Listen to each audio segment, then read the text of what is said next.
सभी को नवबुद्धाय जय Bhim. Bodhisattva doctor Baba Saheb Ambedkar Buddhist seminary ये जो उनखाना में शुरू हो गई है, उसका मेन मकसद है, उसका मेन कार्य है कि इस देश में बुद्ध धम्म का प्रचार और प्रसार करना।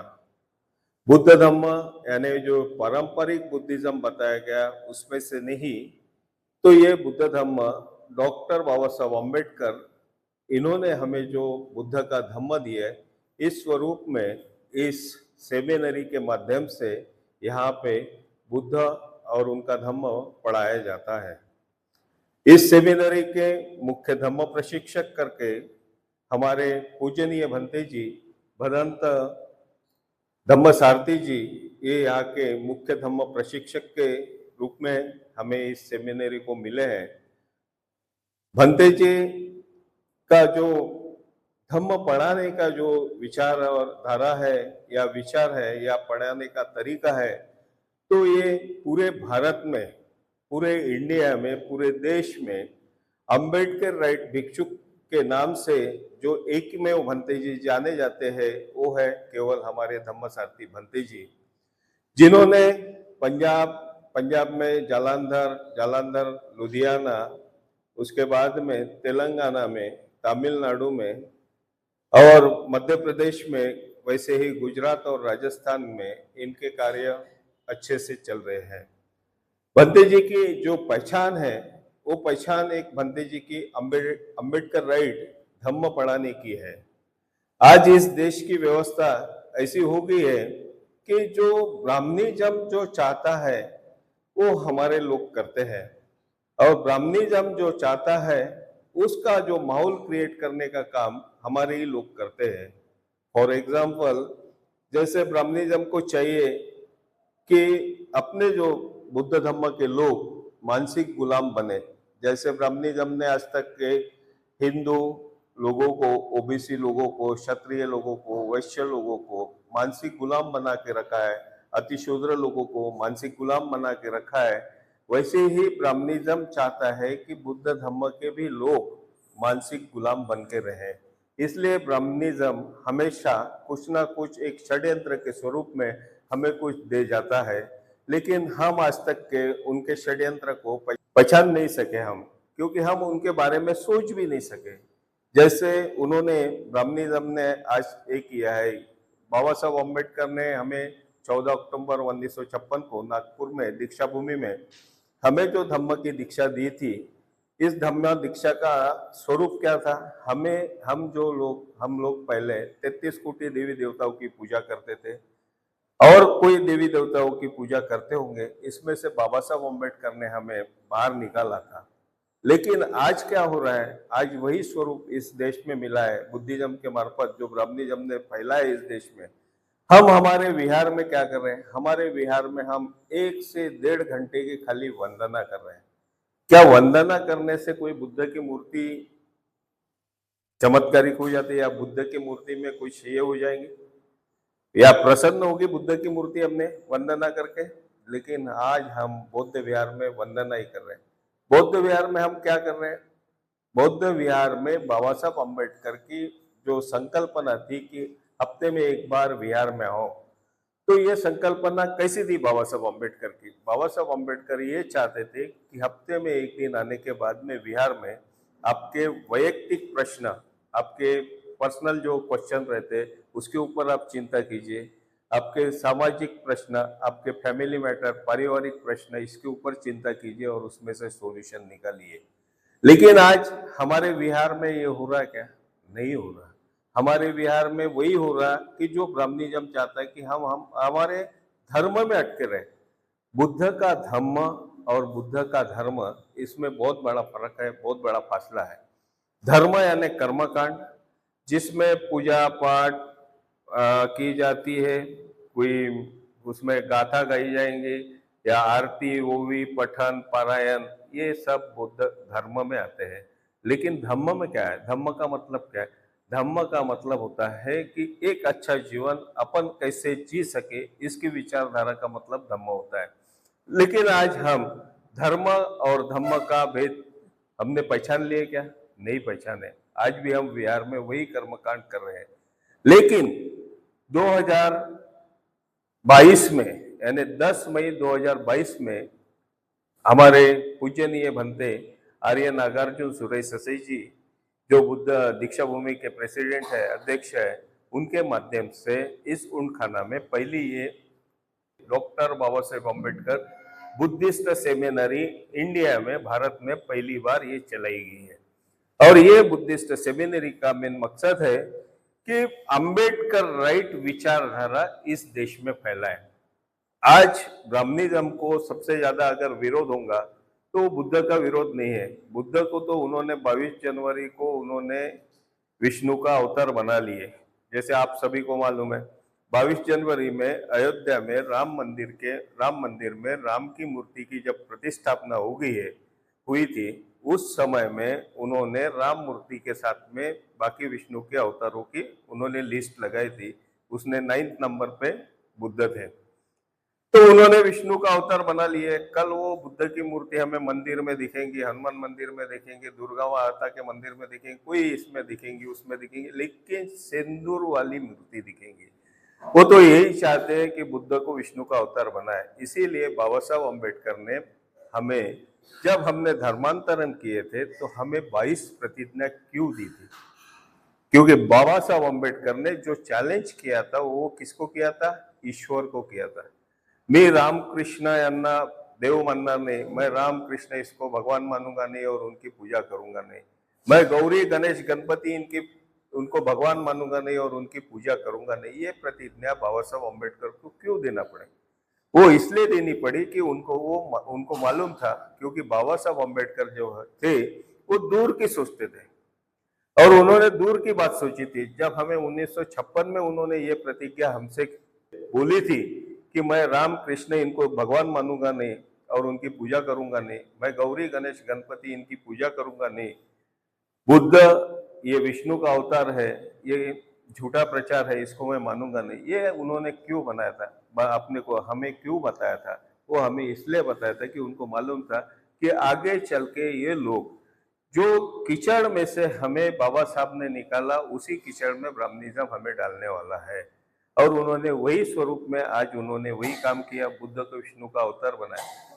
ब्राह्मणिज्म को विरोध जो है वो बुद्ध का विरोध नहीं, बुद्ध को कभी भी अवतार बनाएंगे, भगवान बनाएंगे, लेकिन हमारे में ये बात होना है, हमारे इसमें बाबा साहब अम्बेडकर का ब्लड है। और बुद्ध ने खुद कलाम सूत्र में ये बात कही है।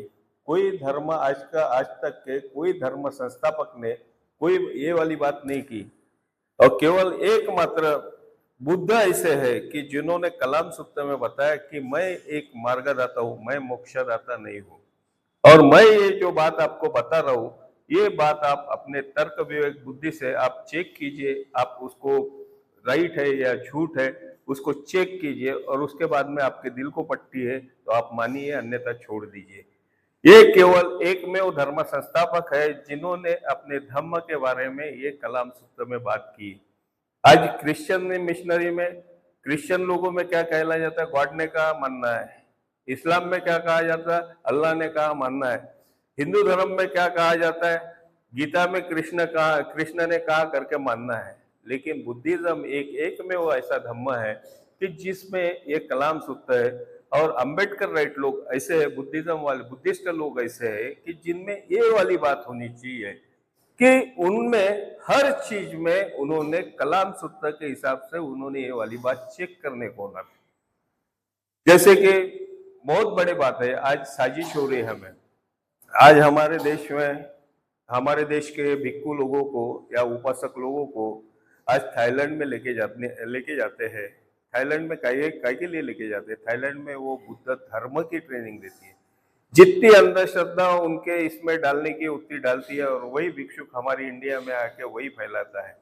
और ये अंधश्रद्धा ये ब्राह्मणिज्म का मेन हथियार है। अंधश्रद्धा अगर ये हथियार नहीं रहता तो आज तक के ब्राह्मणिज्म ने इस देश में अपने को सब लोगों को गुलाम नहीं बनाया रहता। ये वाली बात हमारे ध्यान में नहीं आती। आज हमारा कहीं ना कहीं गलत हो रहा है। लेकिन मैं एक दृष्टिकोण से बताता हूँ, मैं मेरे अनुभव से बताता हूँ कि बुद्धिज्म में जो बताया है कलाम सूत्र, बुद्धिस्ट लोगों का एक में ये वाली बात, बुद्धिस्ट लोगों ने एक ही विचारधारा करनी चाहिए कि कोई भी बात, जैसे हम लोग भी क्लास में पढ़ाते हैं, बनते धम्मसारथी जी क्लास में पढ़ाते हैं या क्लास में कोई पढ़ाते हैं, तो ये बात आप तर्क विवेक बुद्धि से आप चेक कीजिए। आपको पट्टी होंगी आप डबल आइए, नहीं पट्टी होंगी तो आप छोड़ दीजिए। ये बुद्धिज्म का एकमेव प्रिंसिपल है कलाम सूत्र। और भंते जी आज तक के यानी हमारे क्लास में आज तक के कल करने वाली इसकी रूपरेखा हम आज ही बता देते हैं आपको क्लास में, क्योंकि ब्राह्मणिज्म यही चाहता है कि ये बुद्ध धर्म नष्ट हो जाए और बुद्ध धर्म ऊपर है। धर्म अगर उनके हाथ में आता है तो हम उनके गुलाम हो गए। और बाबा साहब और बुद्ध यही नहीं चाहते थे कि प्राणी मात्रा में मनुष्य प्राणी को सबसे बड़ा दिमाग है, बुद्धि है, उसको सोचने की बुद्धि है, इसीलिए मनुष्य प्राणी सबसे श्रेष्ठ है।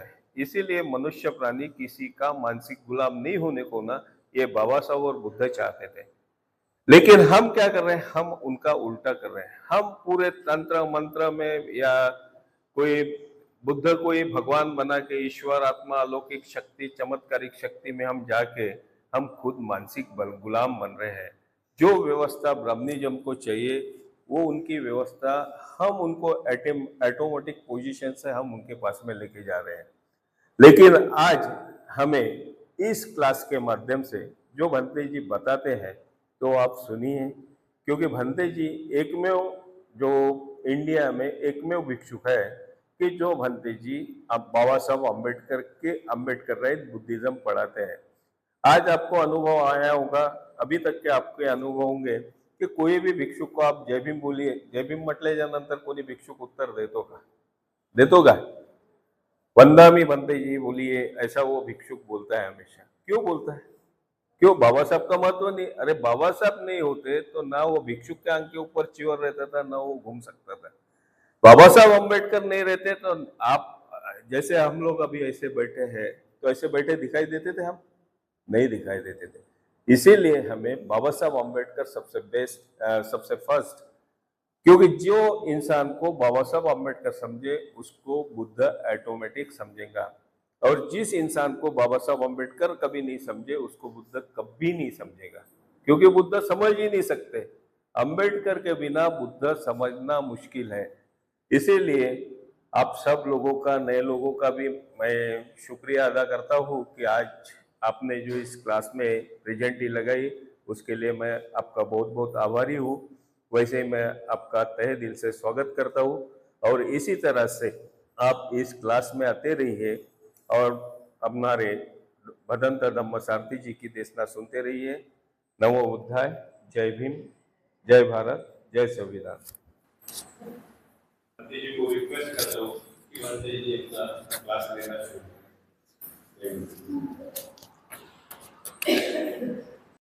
शुरू में आप सबका स्वागत करते हुए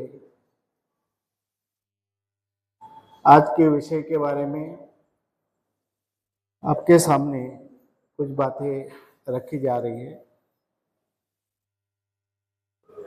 जो हमारा विषय जो कंटिन्यू शुरू है कि भारत में दो विचारधाराएं हैं, भारत में क्रांति प्रतिक्रांति होती रहती है। जब भारत में क्रांति होती है तो फिर प्रतिक्रांति भी शुरू हो जाती है और उस क्रांति को नष्ट करके प्रतिक्रांति को स्थापित किया जाता है। इस तरह से भारत में कई जमाने से ये क्रांति प्रतिक्रांति का संघर्ष शुरू है। आज भारत के अंदर वर्तमान स्थिति में हमें दिखाई देता है कि भारत के अंदर जाति व्यवस्था वर्ण व्यवस्था और जातियों में भी उपजाति व्यवस्था, इस तरह का आदमी को विभाजन करने का, आदमी को आपस में लड़ाने का, आपस में संघर्ष करने के लिए ये समाज में ये विचार रखा गया। तो ये जाति उपजाति का ऐसा जाल है कि इस जाल में एक बार आदमी फंस गया तो फिर उस जाल से मरते दम तक बाहर नहीं निकल सकता है। इस जाल में निकलने के लिए हमें प्रयास करना पड़ेगा, क्योंकि ये जो जाति व्यवस्था का जाल है, ये विचार है, इस विचार को धर्म में उसको ये मिली है कि धर्म संगत, यानी धर्म में उसको जगह मिली है ये जाति व्यवस्था को, और धर्म में उनको सम्मति दी है। इसलिए कोई भी बात जब धर्म में लागू हो जाती है और उसको मान्यता मिल जाती है तो वो बात कभी खत्म नहीं होती। जब तक धर्म रहेगा तब तक वो बात चलते रहेंगी। इसीलिए जो धर्म संगत होने की वजह से जाति व्यवस्था इस भारत में टिकी हुई है, जाति व्यवस्था सबको परेशान कर रही है। तो जाति व्यवस्था में ये क्रमिक व्यवस्था, क्रमिक वर्ण व्यवस्था का एक रूप है जाति व्यवस्था। क्रमिक व्यवस्था में ऐसी सामाजिक व्यवस्था बनी है, ये सामाजिक व्यवस्था है, यह सामाजिक व्यवस्था बनी है भारत में। ऊपर है ब्राह्मण, उसके नीचे है क्षत्रिय, उसके नीचे है वैश्य, उसके नीचे है शूद्र, और शूद्र के नीचे एक अतिशूद्र है। उसमें अनुसूचित जातियां हैं, जाति के लोग हैं, और अनुसूचित जमाती के लोग हैं, जो इनको शूद्र से नीचे रखा गया। इस तरह से भारत में ये व्यवस्था बनी है।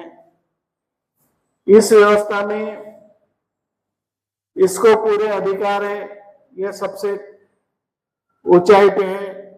ब्राह्मण वर्ण ये सबसे श्रेष्ठ है, उसको सभी प्रकार की सुविधा और सभी प्रकार के अधिकार है।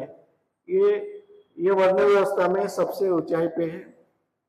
दूसरा जो क्षत्रिय है वो ब्राह्मण वर्ण से नीचे है, उसको भी सभी प्रकार के अधिकार सुविधा मिल जाती है। इनका काम है युद्ध करना, लड़ाई करना। और वैश्य जो है वो क्षत्रिय के नीचे है, उसका काम है व्यवसाय करना, व्यापार करना। और अंत में शूद्र है, शूद्र का काम था कि इन्हीं तीनों वर्णों की सेवा करना। और उसके नीचे जो अतिशूद्र है वो अछूत जातियां करके मानी जाती हैं। इनको डिस्क्रिमिनेशन, कास्ट डिस्क्रिमिनेशन, इनको गांव के बाहर रखा जाता है और उनको कोई अधिकार और सुविधा नहीं मिलती। इस तरह से भारत में व्यवस्था बनी है। इस व्यवस्था के विरोध में हमारे महामानव ने काफी संघर्ष किया इस व्यवस्था को मिटाने के लिए। तथागत बुद्ध ने उनके जमाने से समता निर्माण, समाज में समता व्यवस्था निर्माण करने का प्रयास किया। उसके बाद में जो हमारे महामानव है सम्राट अशोक ने भी अपने राज्य में समता स्थापित करने का प्रयास किया। उन्होंने सबको अधिकार दिया।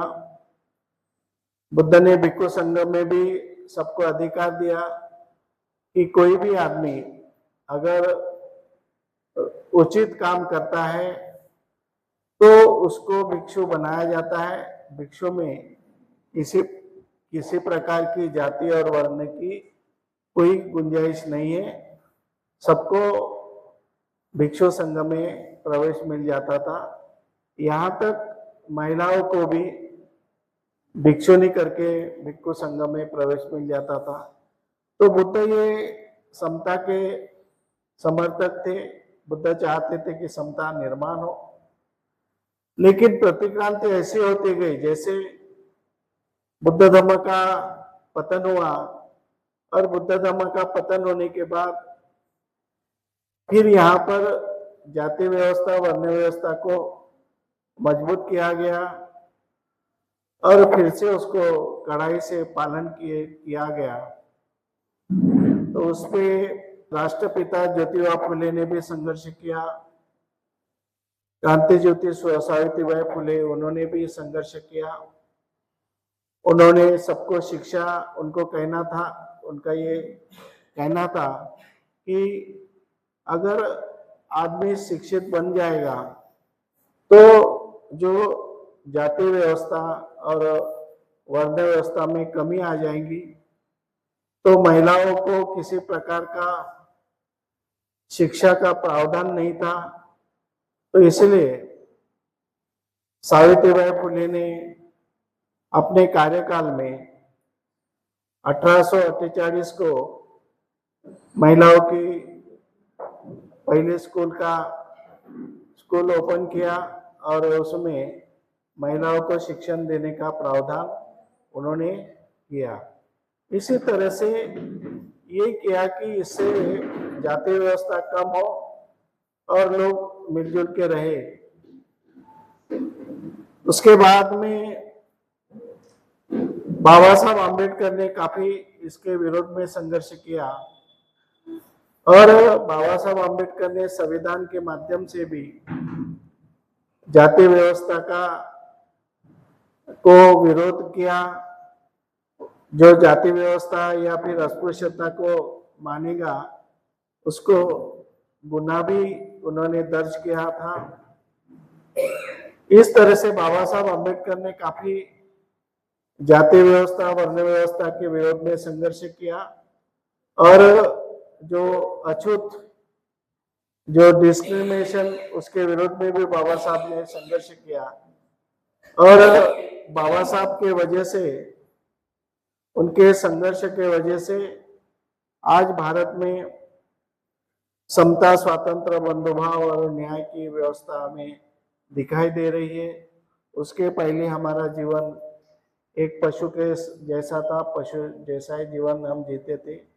लेकिन बाबा साहब आम्बेडकर के वजह से, उन्होंने जो कार्य किया, उनके वजह से आज हमें पूरी स्वतंत्रता है, हमें आज न्याय मिलता है और आज हमें हर जगह पे हमें समता का दिखाई देता है, समता का वातावरण। लेकिन बाबा साहब आम्बेडकर जाने के बाद फिर ऐसी परिस्थिति दिखाई दे रही कि फिर से ये वर्ण व्यवस्था, जाति व्यवस्था बड़े पैमाने पे निर्माण हो रही है। बाबा साहब ने एक आगे कदम रखा था कि जाति व्यवस्था, वर्ण व्यवस्था नष्ट करने के लिए उन्होंने 1935 को उन्होंने ये कहा कि मेरा जन्म हिंदू धर्म में हुआ, लेकिन मैं हिंदू धर्म में मरूंगा नहीं। इस तरह से 1935 को बाबा साहब आम्बेडकर ने प्रतिज्ञा की थी और उस प्रतिज्ञा के अनुसार बाबा साहब आम्बेडकर ने जन जागृति की लोगों तक बाबा साहब आम्बेडकर पहुंचे, जनता को जागरूक किया। और उसके बाद बाबा साहब आम्बेडकर ने 1956 को अशोक विजयदशमी के दिन हिंदू धर्म से धर्मांतर करके लोगों को बुद्ध धर्म में स्वीकार किया लोगों ने। अभी हम बुद्धिस्ट बन गए हैं।